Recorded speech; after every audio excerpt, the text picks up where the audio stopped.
All right, there we are. All right. Hey, everybody. So we are back for the 10th episode of the Brand Ambassador, celebrating the Brand Ambassador. And I have the pleasure of being here today with the lovely LACY HAWKINS from a Monkey 47 Gin and Hi, the sorry, I'm just trying to lovely share your NICOLA story.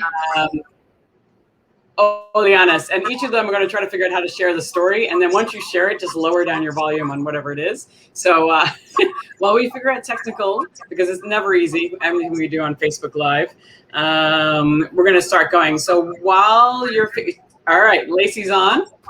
All right, so LACY, then I'm going to start with you while NICOLA figures out his. All right, so tell me what brand you work for. And all right, good. We're all on Facebook Live. So we have 3 Facebook Live streaming. Just lower down your volume so we don't have echoes. Okay, good. LACY, yay. Tell us what brand you work for. I know I already said it, and what your responsibilities are for that role. Oh, okay. So I'm gonna condense my responsibilities, right? Because I think every brand ambassador is just like kind of the person who says yes to things.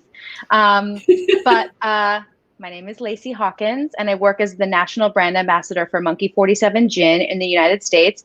And you know, my role used to really be around 5 days a week, traveling around the United States and working directly with sales teams and bars and restaurants and media and other Pernod Ricard employees who are in different parts of the US, and working with them to educate them around Monkey 47, facilitating tastings and educationals, and you know, helping to sort of grease the wheels around like spreading the gospel of Monkey 47. And now I work much more closely with consumers directly, which is really, really fun, because I think that anyone in the beverage industry, food or beverage industry, can really kind of agree that bartenders have a tendency to play their cards pretty close to the vest, and are a little reluctant to show enthusiasm for different pieces and different spirits or different things. That people kind of wait for a real group consensus before coming out and speaking. And consumers, meaning just like everyday people, are so stoked about the smallest things, and they just love, like, you know, I do a lot of like one-on-one happy hours and corporate happy hours and engagements and stuff. So so my job has definitely changed over the last 10 or 12 months, but it's still really fulfilling and really enriching. And I feel like I'm just kind of like, I get like a little birthday party every day when I'm hanging out with consumers. So it's really, really fun. So that's kind of what I'm doing now. And then that'll continue to evolve as you know, time goes on. And I've been with Monkey for about 4 years. Yeah. 4 years. Yeah, I was gonna say, and you also work really closely with the brand team, the one person on the brand team. It's just you and her. Yeah. So I work as the national brand ambassador, and then my boss, Jennifer Schwartz, is the Monkey 47 US brand lead. And so, you know, she has the awesome job of like really kind of cracking the code around like, how can we take this brand, Monkey 47 Gin, and like elevate it, amplify it, make it grow, get it into people's home bars, their back bars, into their glasses, getting that liquid to lips, as they say. And I get to work directly with her, which is amazing, because she's always been really clear that there's no such thing as just a brand ambassador. And she's like, I don't want you to be just a brand ambassador. So I'm learning all the time. In fact, just last week I went and I sat in on this really big and very over my head sort of media briefing and PR briefing. And, you know, I'm just like writing down the acronyms and, you know, going back and trying to figure out what they all mean later. And I love that stuff, you know, constantly trying to level up and get your foot in the door to a room where you can sit on and have access to conversations to learn more. So. Absolutely. I think you're getting like one of the best experiences that most brand ambassadors can get. You're getting the inside scoop and learning how to be a brand manager, which I think is fantastic. So many people don't get that opportunity. NICOLA, tell me your role, because it's what you do, your title and what you're responsible for. Well, I do everything she said, basically. And, in a way that I do it like in more countries. And I think that this is why I'm kind of a global brand ambassador for Branca. Nothing different for what she said, and nothing different for what this company people 175 years ago used to do, just getting out in the market, feet on the street, and getting people to taste the product. I always say that we are in a mission here. We believe in something. We believe on a vision of somebody that somebody had like many years before, and we are spreading that vision. It's like we are kind of the missing connection between companies and the field. You know, we are. This is what we are here for. You know, this is. My headset just stopped working.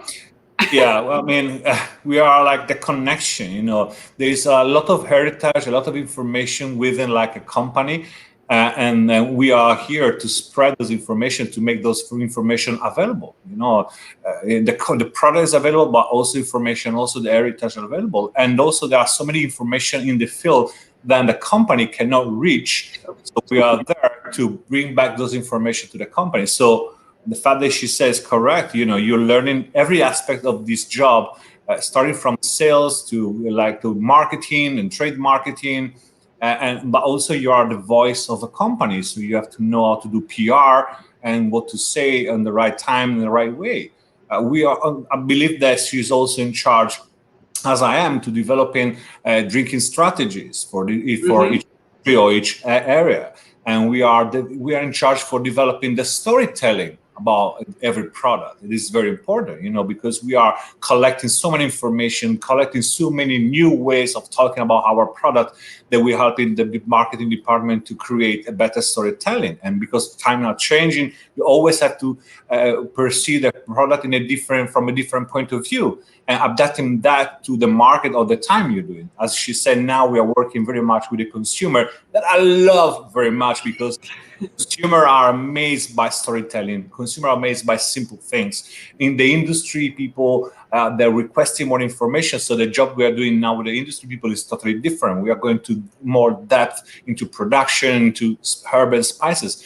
The people want to know why they should drink it, you know, and this is fantastic. You know, it's not that to sell it, is why should I drink it? What is better for me to drink that rather than something else? So this is what I do. I work for the Fratelli Branca Distillery, which is a whole family-owned company. It's 100% privately owned by the same family for the 6th generation now.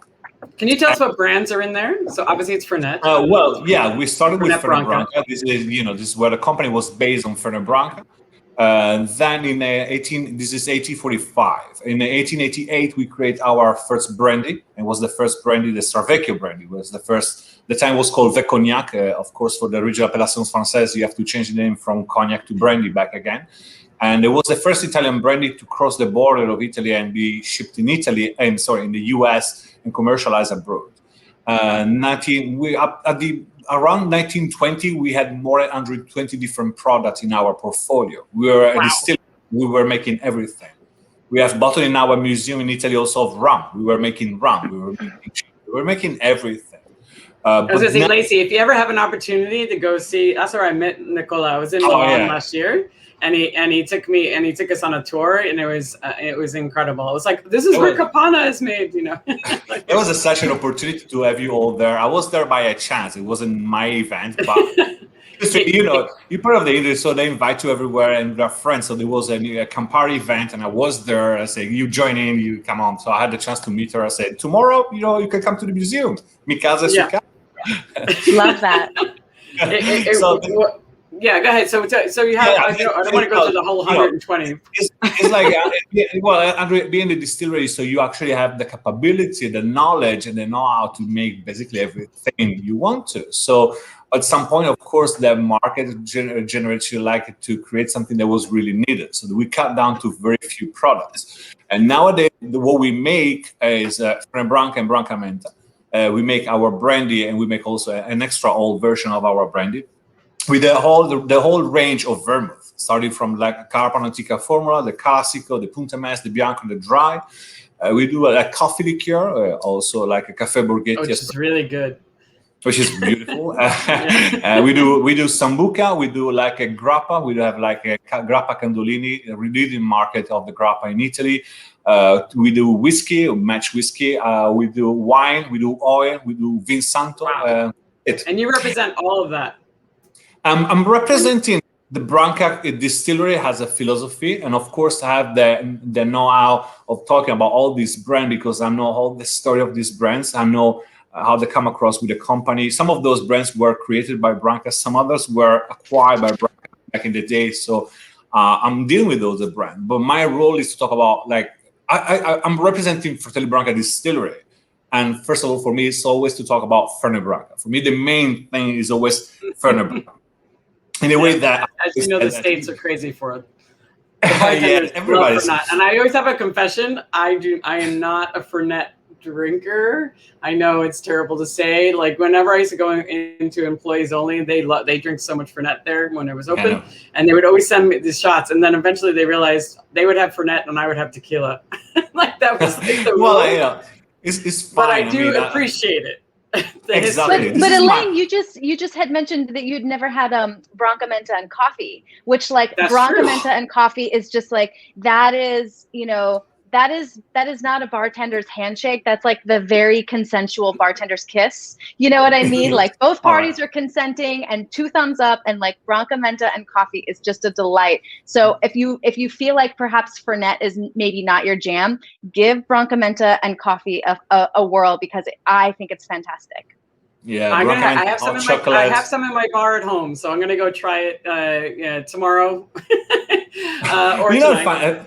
The thing is, I start drinking mixed product, especially Branca product, on my traveling. You know, before, you know, for me, products, so they were meant to be drink neat, and as they are.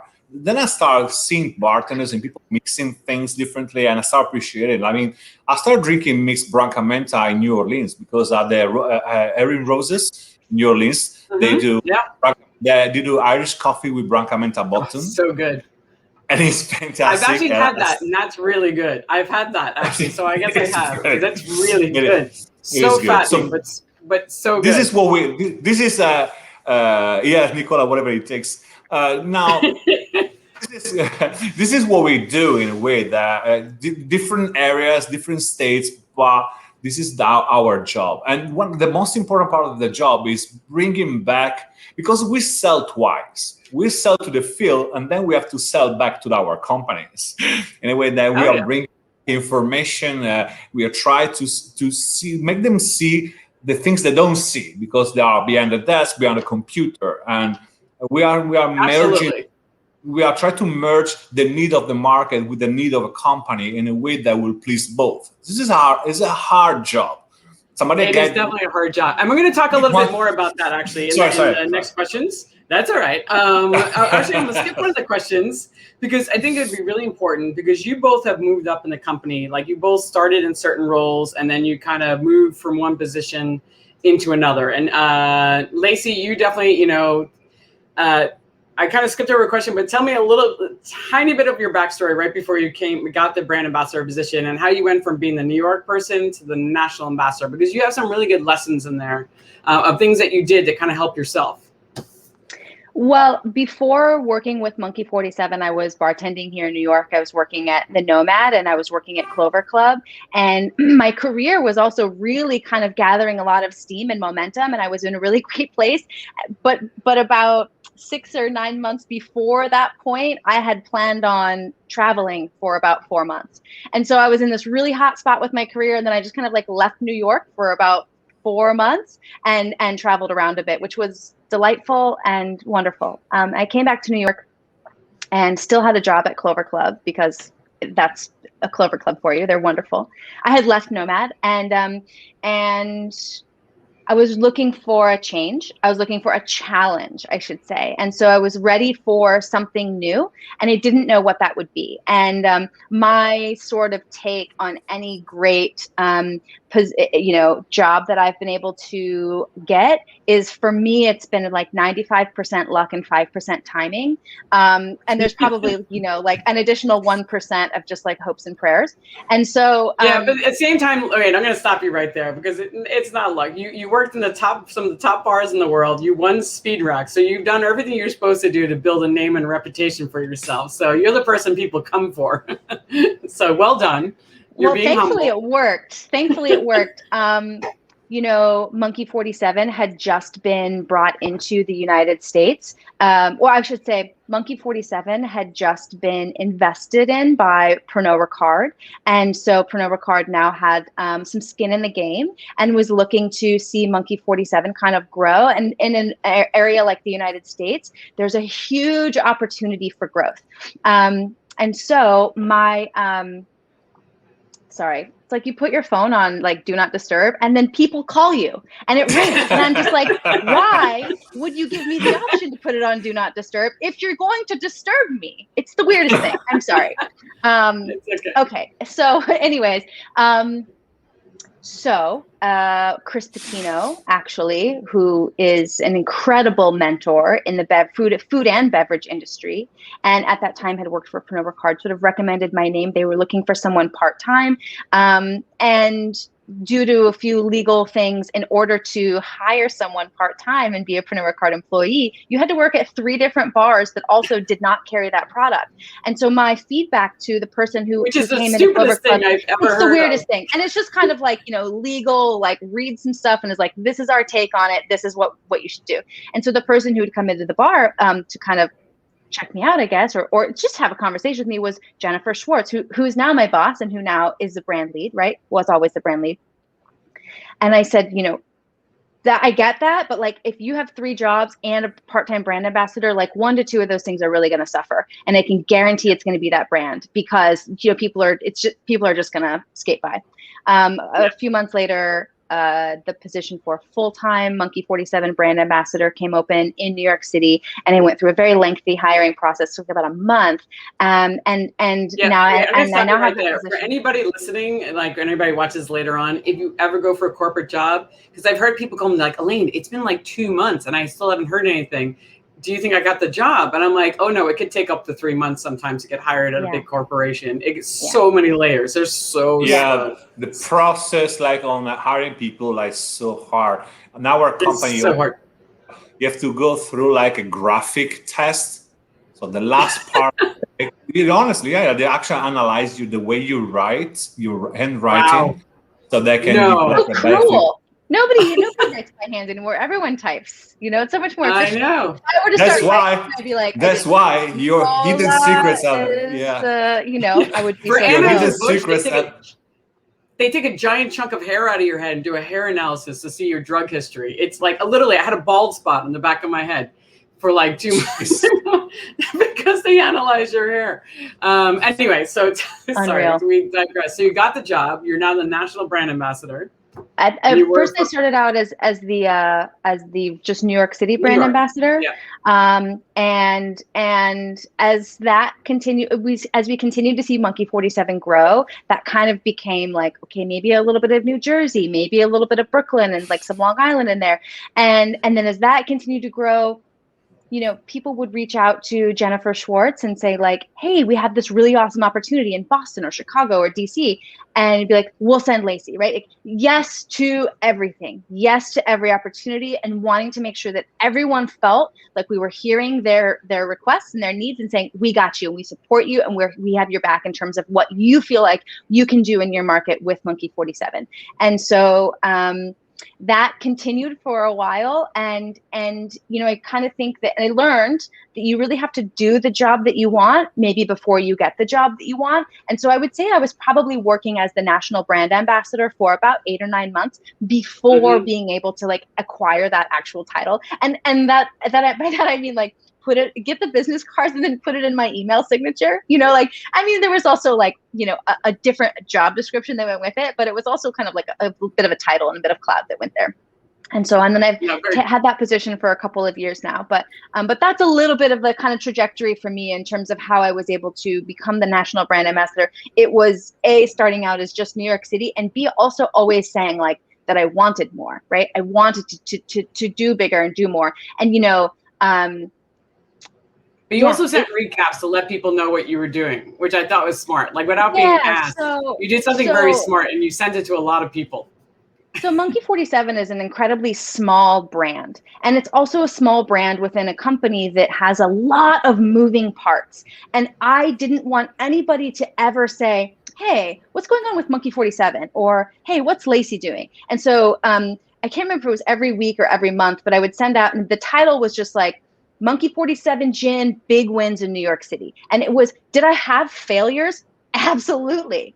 Every month, every week, absolutely, right? You will never have a success without trying to fail first. And so it was just all of the highlights, so all of the wins, and it was heavy on photographs, and it was really snappy, and it was really short. And the other thing was, you know, if I had, let's say, you know, been able to get a placement, so someone decided to carry a Monkey 47 behind the bar, I would say, hey, I got a placement at this place by working with this sales rep and this other person who calls on this account. And so it was like, you know, I was really sharing my wins with as many names as possible so that they looked at me and went, wow, she's some glue that people really stick to, and wins kind of circulate around her. And then when other people maybe were in a bar or restaurant and they were going, gosh, they don't have Monkey 47 here, but it might be a really great place for Monkey 47. They would then work on my behalf and then share their win with me. Or they'd call me up and be like, hey, I got you. I just sold in Monkey 47. Stop by and buy a couple drinks. And so, which I think is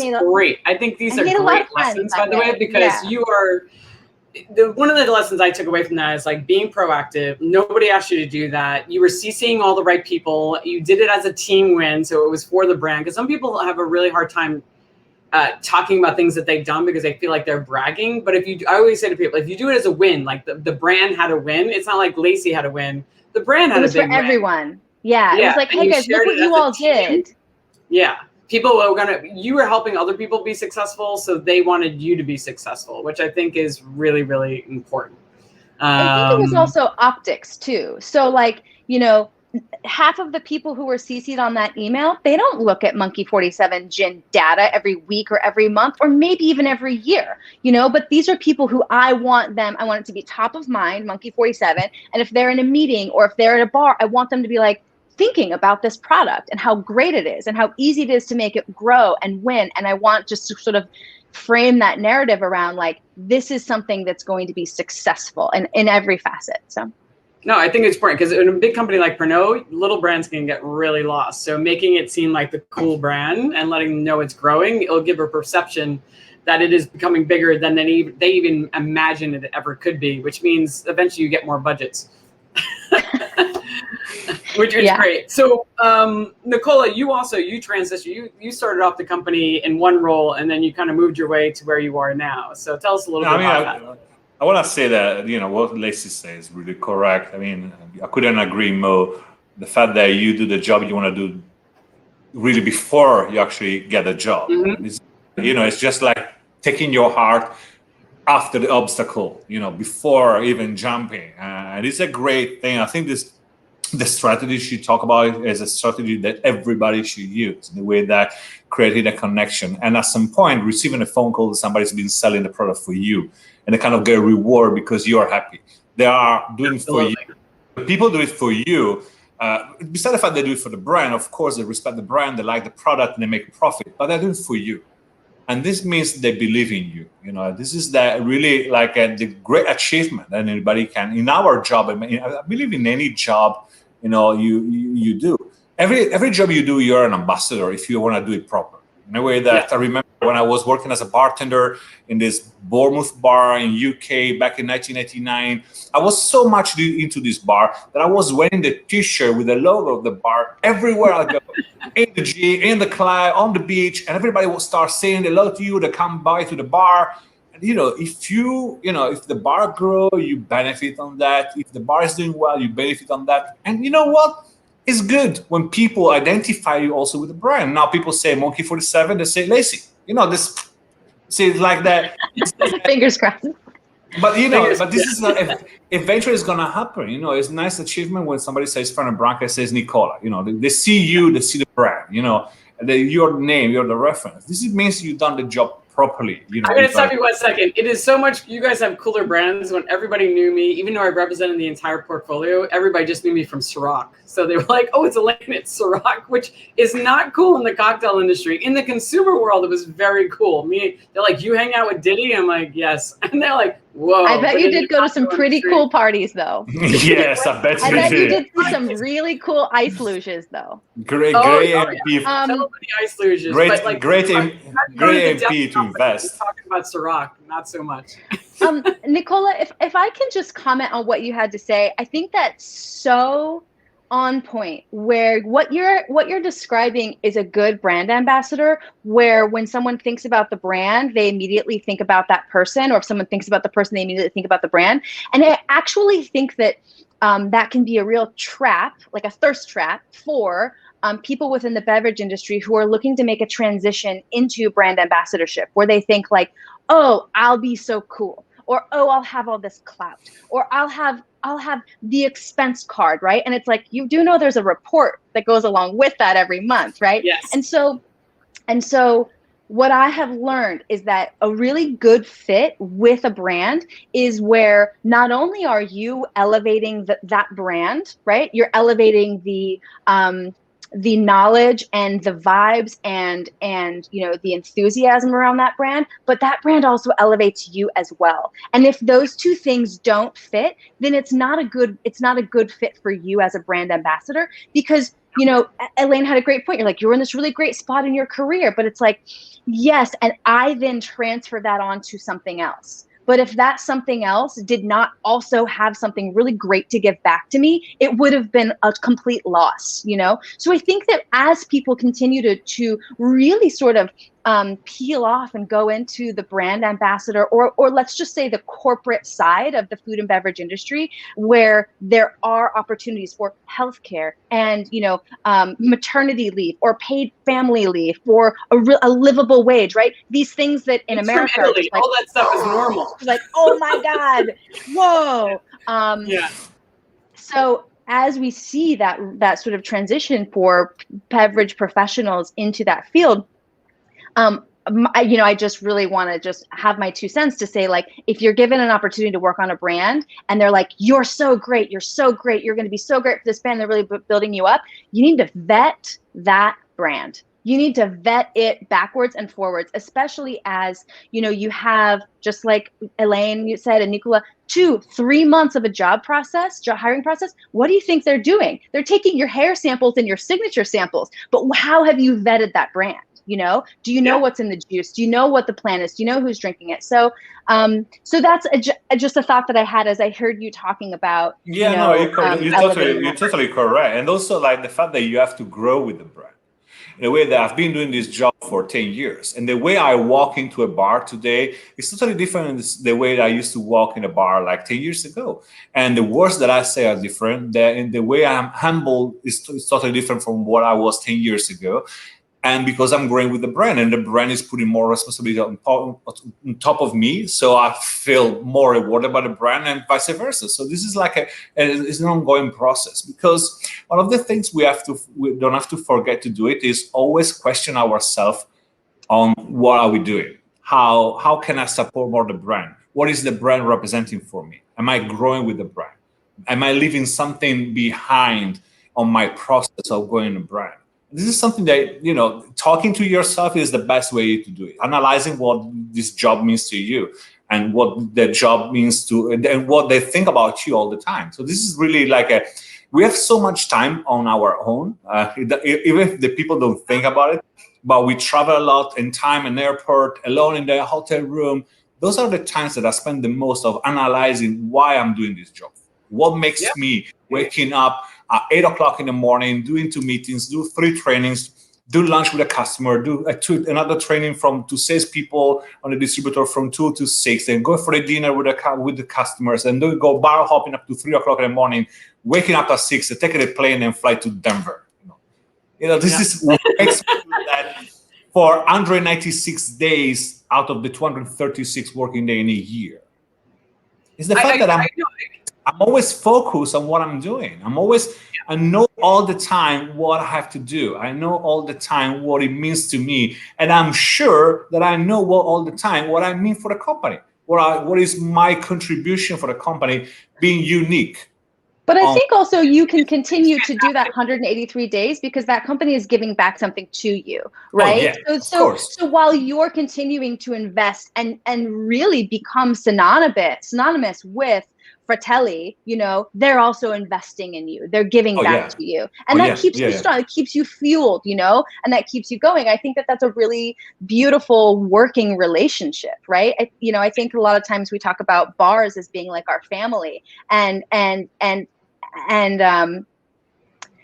it's a little bit different, I think, when you start working within a bigger company, because you stop saying, hey, everyone's my family, and you go, we have a working relationship, which means my needs are met and your needs are met, and we have contractual obligations and everyone's happy. And that is a really great working relationship, right? Oh, yeah, sure. No, and that's the advantage. You guys are both working very closely with your brand teams. As somebody who didn't have I had the opportunity in the beginning, because I was the first real global national brand ambassador Diageo ever had. And the first head mixologist they ever had. And I used to work really closely. It was a new position. This is 2005, 2006. The brand ambassador role was new. And Lacey and I, we talked about this yesterday, how that slowly transitioned, because I was working for an agency and the disconnect started happening where I was no longer really working with the brand teams as much. It was more an agency thing, and it becomes really unfulfilling because you don't feel like anybody's actually recognizing what you're doing and you're not growing together. So this is a big lesson also for those looking to become a brand ambassador. It's like, working for a company that's family owned, or where you get to work one-on-one. This is a question you can ask. Am I going to get to work directly with the person who's making the decisions? You know, or am I just going to be managed by, you know, this person who really they're just a payroll company and they're just kind of helping me. And Lacey, you have the benefit of both because you work with Bon Vivants, where you get their creativity. They do, you know, they don't really manage you, but they do all that stuff, but you do get the benefit from them, and you get to work with the brand team. And same with you, Nick. I'm about to call you Nick now. Nick, Please it's so weird to call you Nick.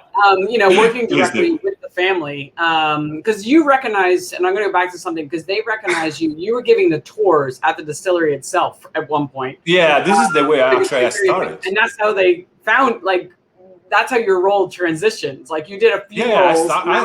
I started like I started in the company like in the trade marketing. I was doing POS material, doing the canvas, and a little bit of training, a little bit like I was actually importing a sellout mentality that this company didn't have back in the day, because I was coming from San Pellegrino, so Nestle, all the sellout, out of home concept already something in my mind. And they didn't really have this approach. So I was starting talking about sellout to our salespeople. We have 170 sales guys in Italy, and they are really old, really like traditional guys. Have been working for Branca for the past 35 years, and the grandfather used to work in the same company. So they were like a different mentality, different approach. And there was a time for change it. And so I was starting that, and I was giving like tour of the museum. So this is the way I fall in love with the history of this company. I fall in love with all the information. I wasn't a bartender. I used to bartend, but not at the same level of my colleague here. I was just making drinks behind the bar. Okay, so I wasn't bartending, making drinks behind the bar. So I knew about things, but you know, there were so many nice things that I really wanted to share. It was like reading a different book every day, and you can't wait to share the book to the next person. You know, it's just the street. I say, I wrote this fantastic book. You should read it too. That was my experience. So I actually started doing it, and the family noticed that I had a good way of talking about the brand, a good passion. I was choosing the right wording. I was pursuing the company from the right point of view, and so they want me to do it like nationally, then internationally, then globally. And that's how I started with this company, and working directly contact with the family is great because you have a chance to know stories that there are no written books. Like, what was your first time you try from a Branca? And they told you, my grandfather gave it to me. And then I knew my grandfather, they knew the founder, and this is the house we used to. So you get in contact. Beware, though, that the closer you get to the sun, the more risk you have to get burned. Really, in a way that we are really... the hotter the stories get. Yes, so you really have to you feel they are really looking at you and say, okay, now you are not Branca, your surname is not Branca, but you're talking for us, which is for a company like that is such a wise choice to have somebody who's not from the family to be an ambassador. They could. Eduardo is very good. We have like part of the family, but they want somebody that was coming from nowhere, like a common person, like a person from the street saying exactly what his product is. And it was a really wise choice. It was a strategic choice. And but you are looking at them, they're looking at you and say, be careful, because every word that you are saying is going to affect the company. And, any word. And when you work on a company that's built on tradition, that is built on generation, and is built on longevity, it means it's built on respect. So you really have to be able to analyze that everything you say today, how it's going to affect the company in the 25 years time. So this is really, that's a lot of pressure.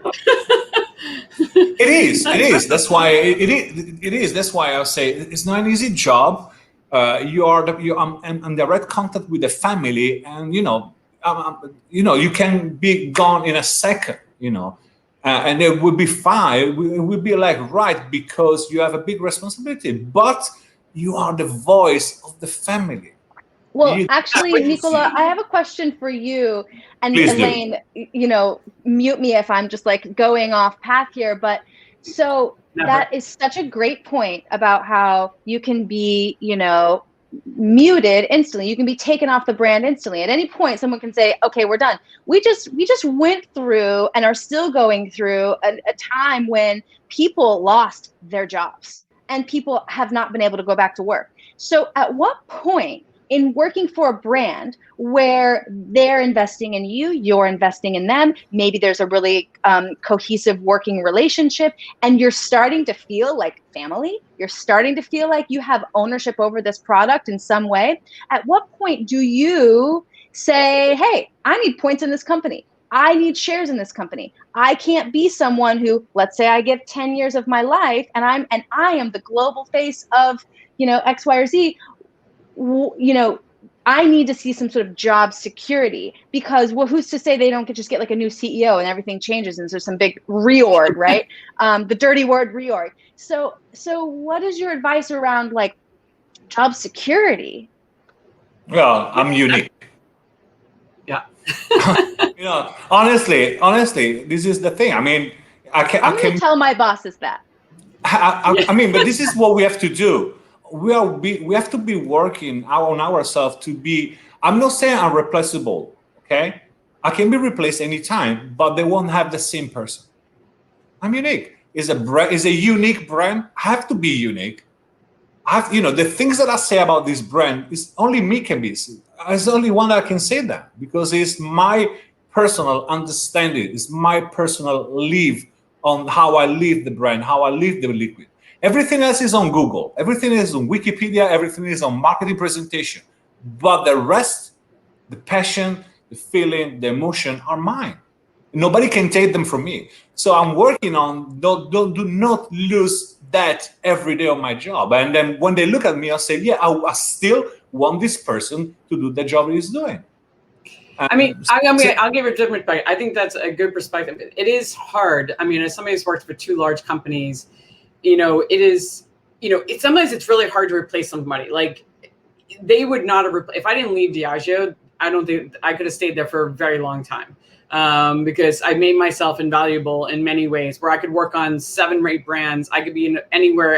They could be like, Elaine, we need somebody to talk about Bullet. One day I had to talk about 10 brands in one day, because everybody else got snowed in. And I was the only person on the company who can do that. Like, I could talk about the entire portfolio and be like, you're the Bullet girl now. Bam. Okay, I'm working on, or I'm Don Julio, or I'm Tanqueray. I would just like change hats, and I'd be like, okay, everybody. But that being said, I think it is harder to get fired than granted, we are in a pandemic, so things changed, and a lot of people got fired that probably would not normally get fired.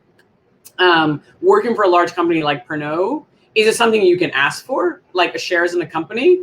Sure. I don't know if they do it. It's probably not a policy they have, because you work for an outside agency. I think it was less a question about me and my own personal career trajectory, and more about like other people who I see everybody for a brand for like 10 years and then lose their job. You know, like, Yeah. where's your job security after you've been working for a company for so long, and then you can just lose your job, you know? Or you approach them and say, hey, you know, where's my job security after this? So that was less about my not by your expert. on that path, like in our company is securing us, we have like some kind of protection. Is a company made by families. It's a family-owned company, but also a company made by families. And the most important thing on this company is families. And before going to the path, we cut down like by 70% of our market investment. You know, we secure.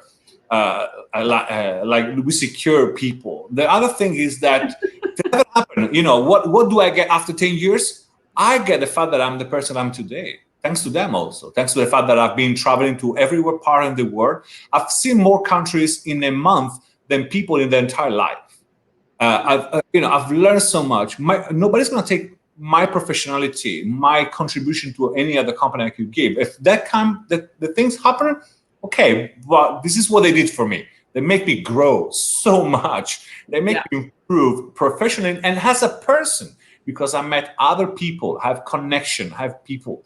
I'm so happy with what I've done so far, and I'm happy to continue doing for around 20 years. You know, I have my name on some family books. There's some part of me in the museum. So it's like but I'm not saying I'm done. Now we have a new adventure here. Now we are talking about like to people. We have the chance to talk about consumer. We have to put, this period give us the chance to get rid of all the security, of the comfort zone that we had so far, Like, this is what I did. I actually got totally naked by the security of the comfort zone of the job that I was doing. I said, what did I really learn? Who I really am now that I cannot travel, that I cannot be in bar, that I cannot offer shots, that I cannot do party, I cannot give coins. Who I am? And I discover who I am. I have the knowledge, I have the capability to connect with people again. I can find strategy. I can help the marketing. I know, I have feelings. I have the field and the consumer communicate with me without talking. And that was a great opportunity. Again, after 10 years job, when you think your job is done, when you think your career is done, when you think that this is the way you work, this is the way it works. Doesn't. Something happened, you have to change totally, and you are kind of like back in the street again, be like zero again, back to square one. And you know what? I know I could be in square one again, because I have the knowledge, I have the capability. So I think that's a good point. I think there is especially in America, there is no job security. I don't care what you do, who you are. There really isn't. You can get fired at any moment. It sucks, right? But what you can do to protect yourself is try to make yourself indispensable, to keep learning and changing on the job, where you keep developing yourself. So even if you do lose your job, you've gained all those skills. So right now, like even your job, you're working with the brand team, and you're going to be learning so many new skills. So this is like, if you keep developing that, so you don't have to worry about that. You're like, if I lose this job, I'll get another one because I have all these different skills and I have all these contacts. And that's where building your network really matters, because then you get to know many people in different organizations. So it's like, unfortunately, I don't know if there ever is job security.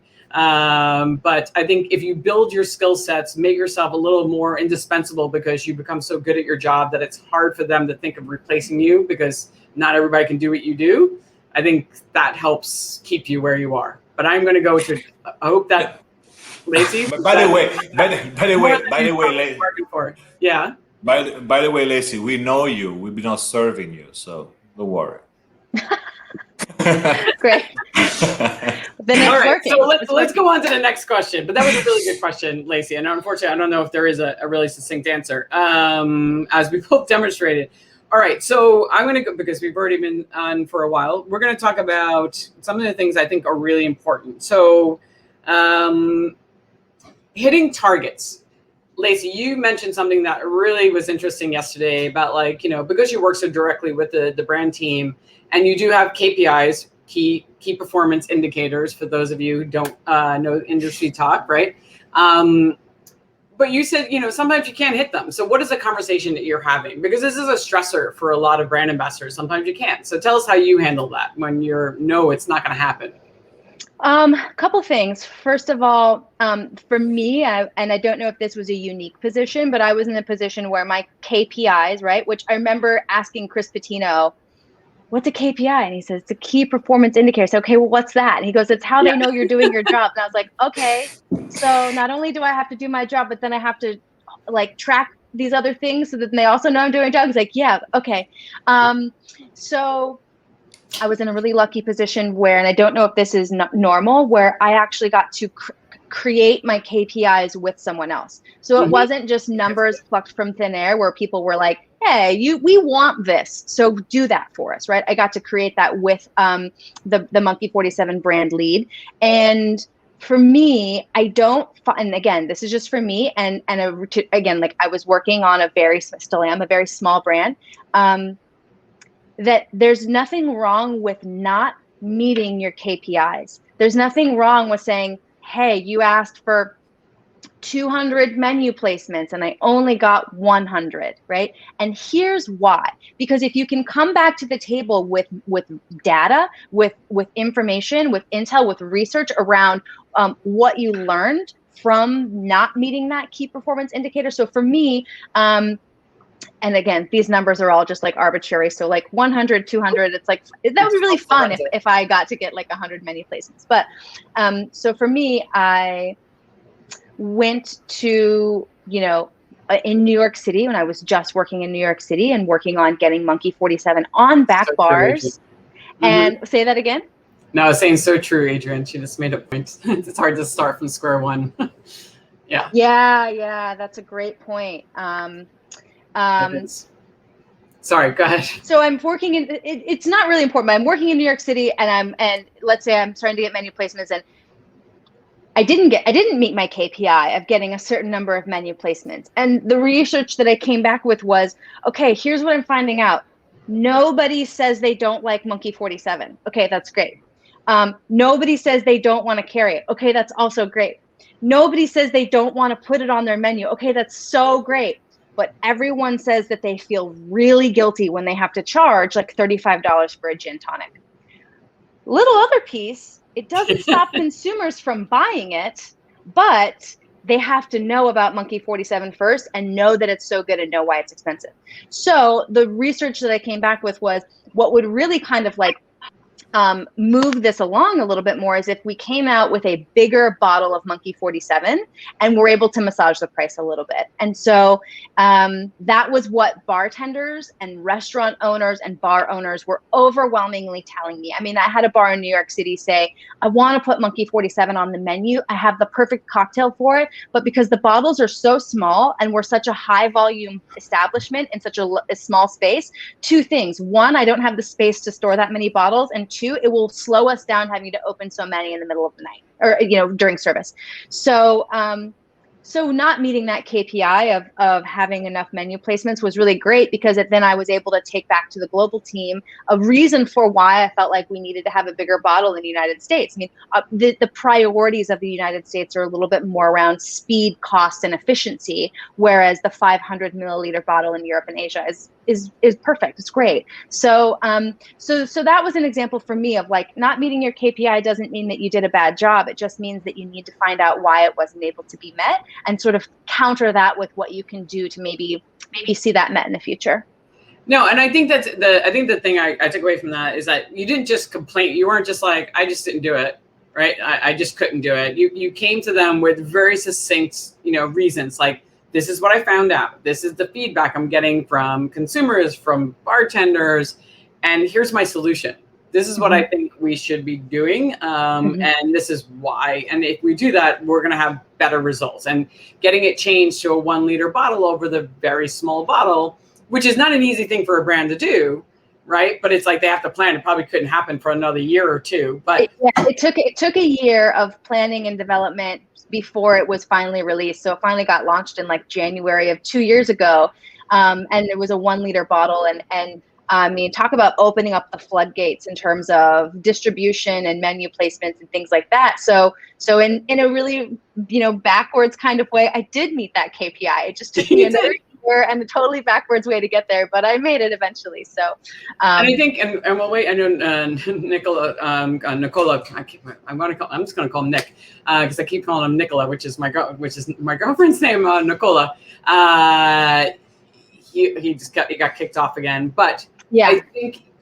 No, that's really important. And the fact that you're able to work with your brand team, and also the fact that you're brave enough, not brave enough, but smart enough also, just as like to be able to have the confidence to present that to them. Because a lot of people might be like, oh crap, I'm in trouble. I didn't hit that KPI. I'm not having that conversation. And they might not have the brand team also to be able to talk to, because a lot of brand teams, and this is something I have conversations a lot, is that, they're not in the streets. You guys are in the streets. They go to the work and they get stuck in the White Tower. It's not their fault. The ivory tower, as they like to call it. They're stuck there. They don't, they're doing PowerPoint presentations all day. And the only way they get their data is through like data, they buy it, it comes in and they're reading trend reports and things of that nature. So to get that one-on-one, and the fact that they listened, came up with a plan and developed a new package says a lot about, your influence on the brand, the brand team's ability to actually adapt to a new market. And again, it paid off in the end, as you said, like the new everything kind of flooding through. So hopefully Nick gets back on, because I do have a really, really great question, but maybe we can start into it, which is because Nick and I started talking about something I thought was really interesting yesterday, which was, and I have this conversation a lot with brand ambassadors, and I know I have it for myself. You don't mind building the relationships. You don't mind going into accounts, having a drink, doing brand trainings. It's when you have to close the deal. It's when you have to ask like your friend, the person you became buddies with, to suddenly be like, hey, can you buy in a case? Can you make the menu placement? And, I always give one of the best lessons I ever got was from Jim Meehan. So Jim and I got to know each other. We actually took Bar 5 together, like the first or second course at Bar 5 ever was. And I knew nothing at the time I took Bar 5, and Jim was sitting next to me, and he became like a mentor to me, like taught me so many things, taught me how to make drinks, taught me so many things. I'm very grateful to him. And so I'm going into PDT, in probably 6-8 months, I've been going in there, and I see, a couple of my brands on the back bar, but I never see them on the menu. And I finally said, Jim, is there a reason why you never put like, Tanqueray or, any brands on the menu? He's like, you never asked. And I was like, I'm sorry, what? And he's like, you never asked me to put it on the menu.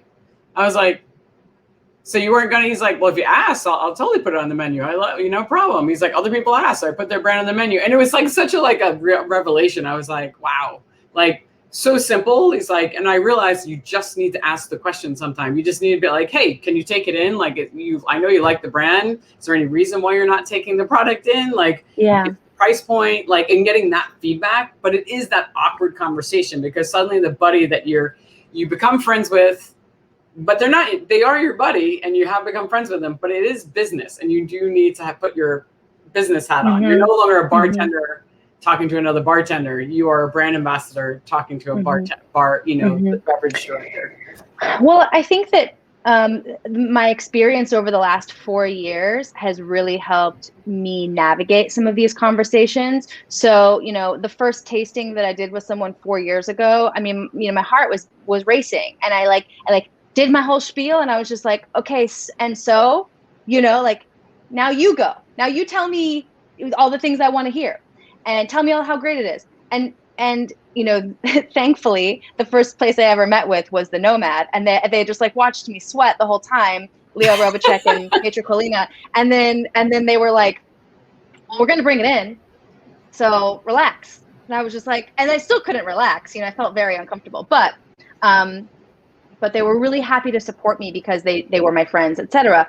However, my take on closing the deal for me is a little bit different, where I try to pull out all of the no's so that the only thing they're left to say is yes.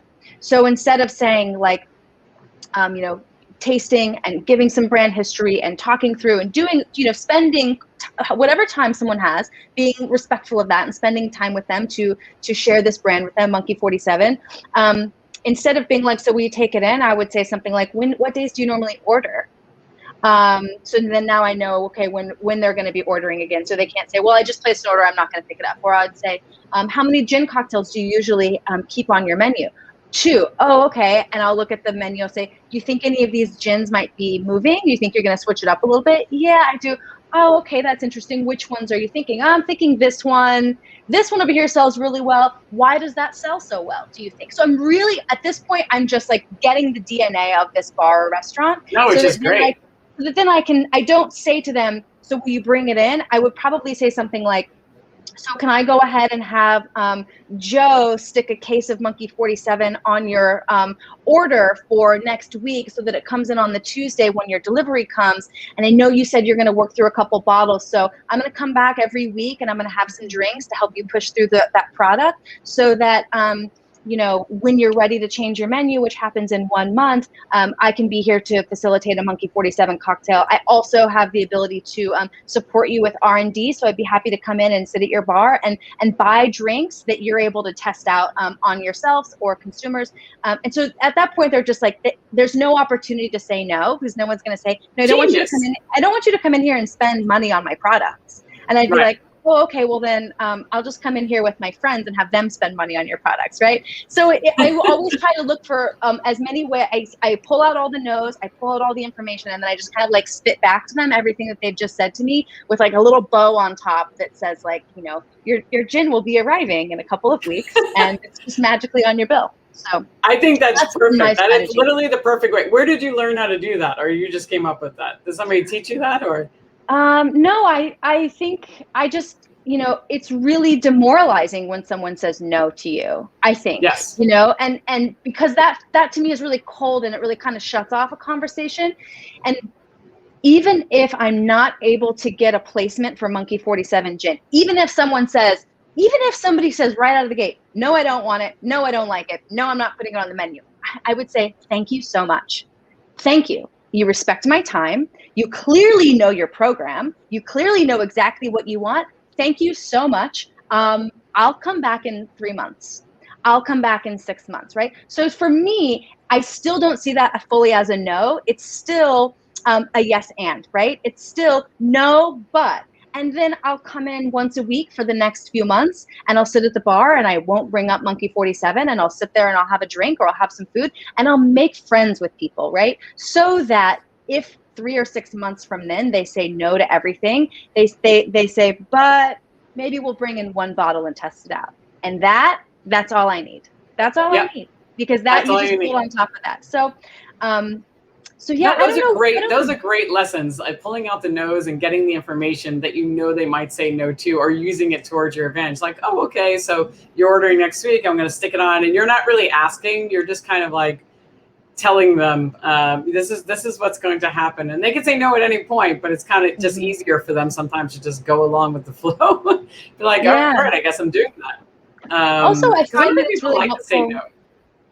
I also find that it's really helpful when I can when I can stop talking about me and my product and start asking them about them and their bar. So, I see you have 8 gins on the back bar. That's amazing. That's your guests, your bartenders, they are in riches with that many bottles on the back bar of gin, right? Which ones sell really well? What cocktails do you really like to use? Which ones are maybe sitting too long? So that just helps me understand exactly what kind of a gin program this bar is looking at and what some of their numbers are without specifically asking. And then for me, I see exactly where Monkey 47 gin fits into that sort of, family of gins behind the back bar. So. No, I always do recommend to, brand ambassadors, like go into the bar before you even try to sell, if you have an opportunity, or else you're in like market visits and sometimes you don't have a chance. You don't know where you're going until you get there. But if you know where you're going, you should at least do some research. You should at least look them up online. Mm-hmm. You should at least sit at their bar once to like kind of see where your product might fit. What are the products that they have? Like your first visit literally should be no conversation at all. Like maybe you get to know who the buyer is while you're sitting at the bar or when they're there so you can make an appointment. But you're literally just doing a little bit of research to find out, and then you can know how to ask, the questions. But even though those are great questions to kind of ask as you're sitting with the buyer to take away those no's. I love this. From Peru. I don't know what DNA means. Oh, getting to know the DNA. Go ahead, explain. Yeah. Do you know? It's like what I mean. Now you've got me on the spot, and I don't know. The DNA. It's like what you're made up of. The DNA of a bar. It's like your DNA of a person. Yeah. It's kind of what you're made up of. Sorry, I'll say greetings from Peru. Hello, Branca from Peru. Hello, Peru. Your DNA is like what you're made up of. So that's the DNA of the bar. It's like looking at a bar and understanding your genome sequence. How's that? Yeah, your genome sequence. Are you a gin bar, a whiskey bar, a classic cocktail bar? Like, are you doing like serious cocktails, or are you a beer and shots bar? So really, just understanding what kind of style of bar they are, I guess, is a great way of looking at it. I will, unfortunately, Nick doesn't seem to be getting back online, but I do know, like, he told me something really interesting yesterday. He said, we were talking about this. He said, my team, because he really manages a team. Like, so there's brand ambassadors everywhere, and he's kind of like the coach of all of them around the world. He doesn't really manage them directly, but he's more their inspiration. And he said, "You're welcome, Franco." He was saying something. We're not sales reps. He's like, but you shouldn't be afraid to ask something from the bar, because we have beneficial. We're more beneficial than most sales reps are, because we understand the industry. We understand how cocktails are made. We understand how their costs work. We understand how their ordering details work. We know we can sit with them and develop programs. So we should be looked at, even if they're not bringing our brand, as like a tool. It's like, so we're just going to work with you so we can help your bar make money. And we can do this so much faster because we understand the industry. Like, if you have an event going on, we understand, like, okay, you're going to have to like batch this much juice. You're going to have to prep this many cocktails. This is going to be the cost going to you. You don't have to explain this to me. I already know how that works. So you and I can work together in a much faster way. So I can be a benefit to you. I can take on some of those responsibilities. And he was saying that's how he kind of works with accounts. He's like, if you're going to bring in your bar, my brand, I'm not just going to have you bring in my brand. I'm going to be your partner to help your bar make money. So that's the way you should. I mean, yeah, I think that Nicola would probably completely agree with what I'm about to say, because I think he's saying the same thing, which is like, when I said that, my foot is in the door when someone says that they agree to carry a bottle of Monkey 47 gin, that to me is not a win. It's not a win until that gin has been poured into a cocktail and someone's buying it and going, God, this is so good.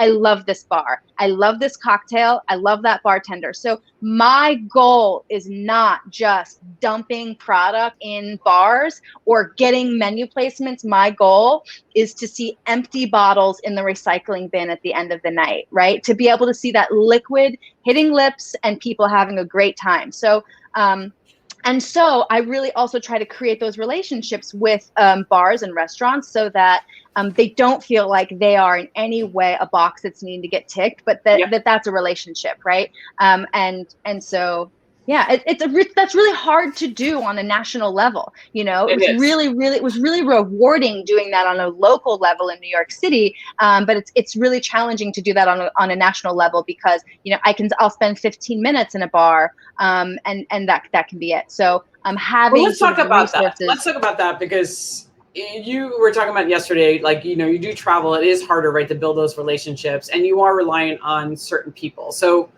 I want to talk about two things, right? So we'll spend about 10 more minutes on this, so if you don't mind. So we're going to be here to 3:15 instead of 3. So basically, you get to a market. So what I would love to talk about two things. It's like, there are a couple of people you work with. Like, you have your market manager, who then relates to the distributor, and then you're working with them, and then you also have your key account managers. So let's talk about like how the market manager helps you make sure you have success with the distributor, and then who else you work with to make sure what you did keeps going when you're Mm-hmm. gone. Yeah.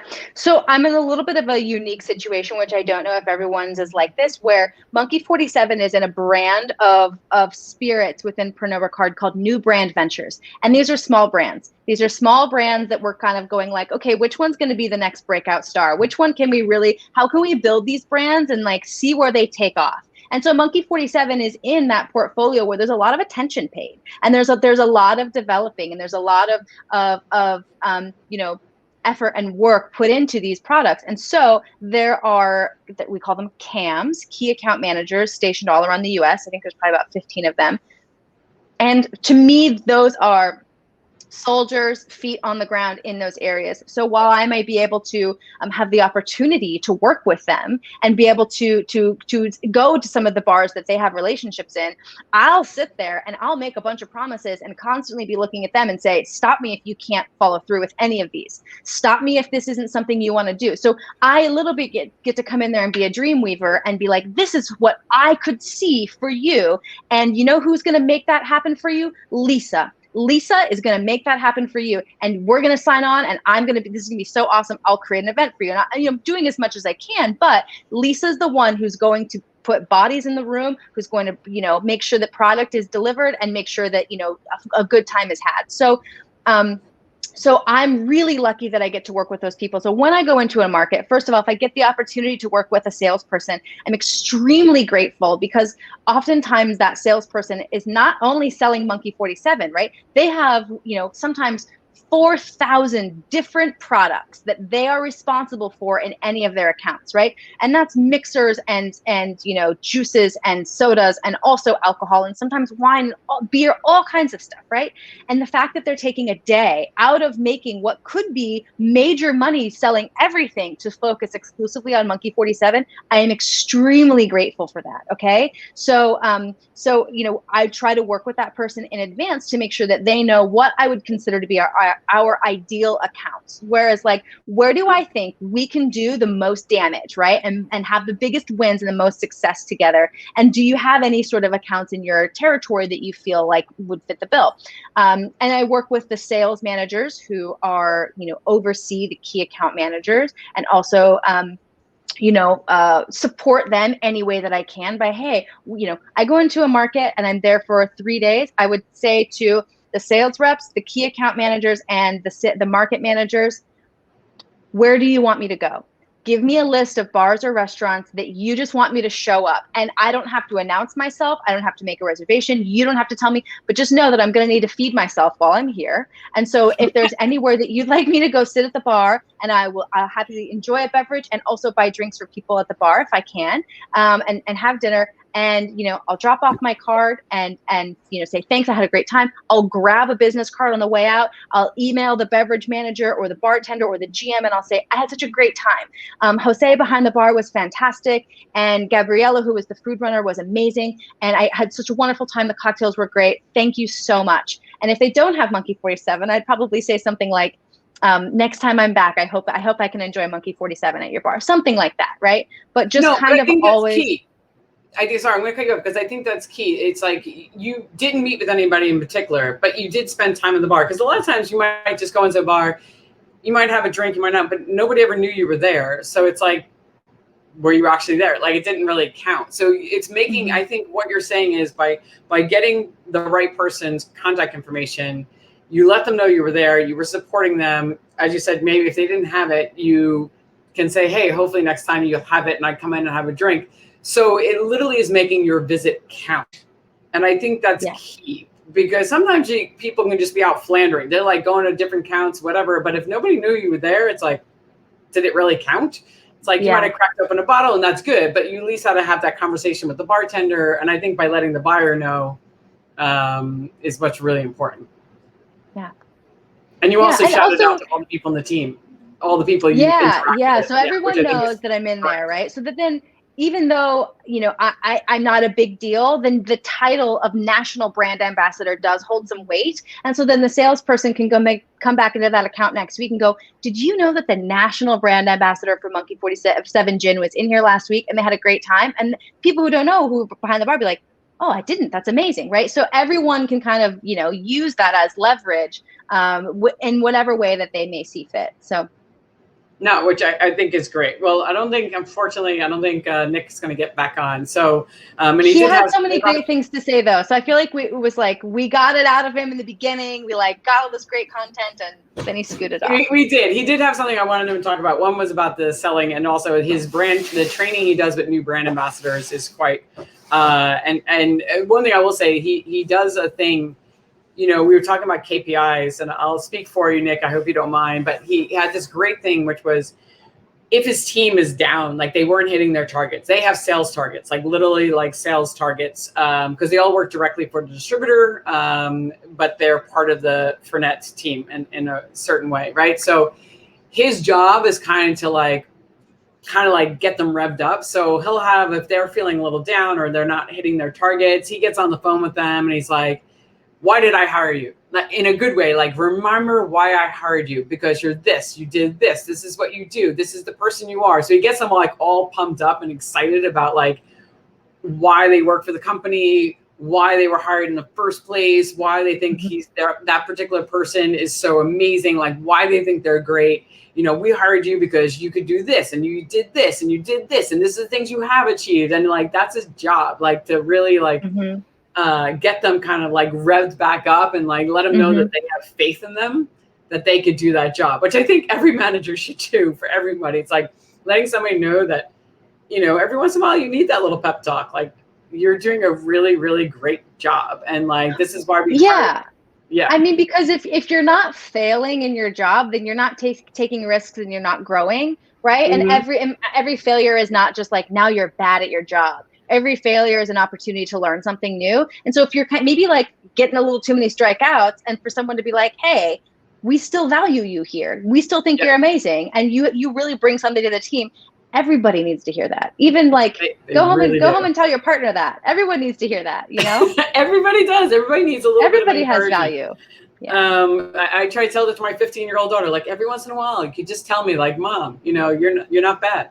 I'd be happy with that.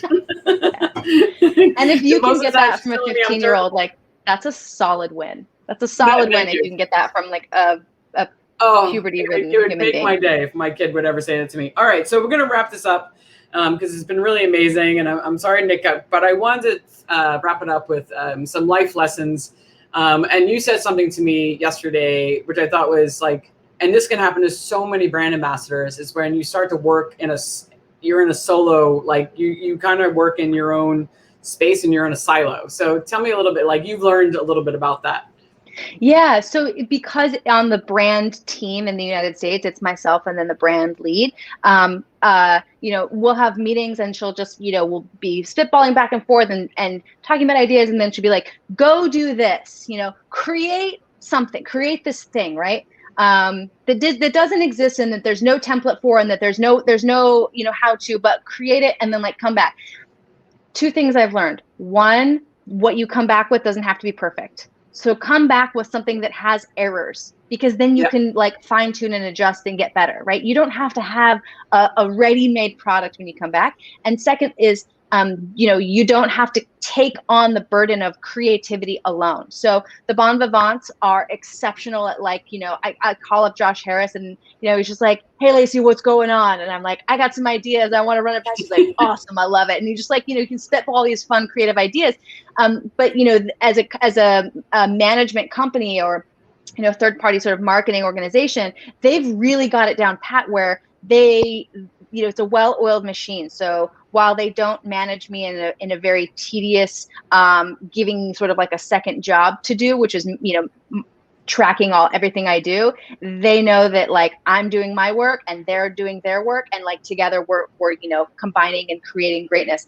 And so reaching out to bartenders, reaching out to bar managers, reaching out to other brand ambassadors and being like, hey, I have this idea for creating, bartender swag or creating POS, or, hey, I want to do this event. What do you think?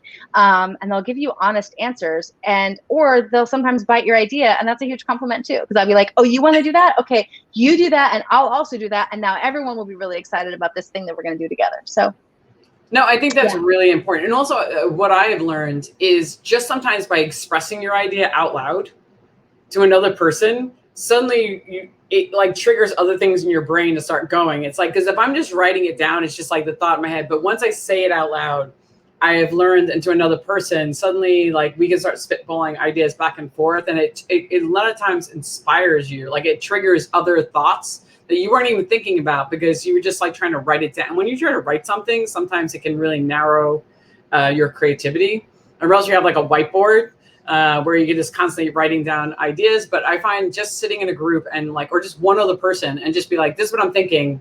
And then like work it out together. And then I love the idea, like calling up other people and just being like, hey, I'm thinking about these things. And you'd be amazed at creativity that can happen that way. So I think that's such a great lesson for brand ambassadors, because you do get sometimes isolated and you become like a silo of a person traveling around the country, doing your thing. And it's like, wow, like to get that feedback is invaluable. So Lacey, this has been really amazing. You shared Thanks for having me, Elaine. Oh, it's been so much fun. I really have learned a lot as well. And some ideas you made me spit. I was like, oh, that's good stuff. And Nick, Nicola, down back in Sardinia. I'm so sorry that the internet failed you, but it was great to have you on. You gave some great stuff. So this will all be, for anybody who missed it, it's going to be on the YouTube channel for all the brand ambassadors. So you can watch it again. So I just want to say thank you so much. And it's great seeing you. I look forward to seeing you in person sometime soon. Yes. Thank you for having me. And thanks for anyone who tuned in. Yeah, thank you everybody for tuning in. Come back next week. All right, somehow we can end this. Ending broadcast. All right, bye.